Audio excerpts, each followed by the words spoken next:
आज चाहिँ म हजुरहरूलाई यो धेरैजनाले सोधिराख्ने क्वेसन है, यो स्टिक हजुरले के को बनाउनु भएको अनि केबाट तयार हुन्छ भनेर सोधिराख्नुहुन्छ।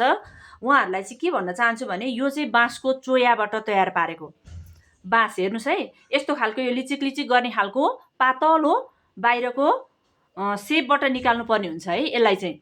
अनि यो स्टिकले धुलो राखेपछि धुपलाई कसरी फिनिसिङ गर्ने भनेर हजुरहरूलाई चाहिँ म भर्खर धुप सिक्न चाहनुहुने दिदीबहिनीहरूको लागि है विशेष मैले यो देब्रे हातमा राखेको छु।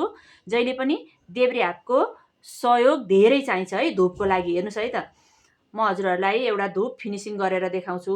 भर्खर सुरुवात गर्ने दिदीबहिनीहरूले चाहिँ फुल वाच गर्नुहोस् है, हजुरहरूलाई एकदम धेरै आवश्यक पर्छ। हेर्नुहोस् त, मैले यसरी हजुरहरूलाई बटारेर देखाएँ।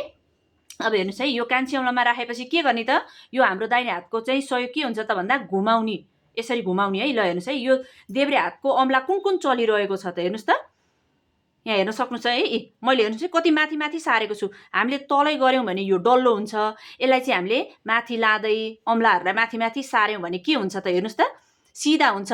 अनि यो टुप्पोलाई के गर्ने त, यसरी फिनिसिङ गर्ने।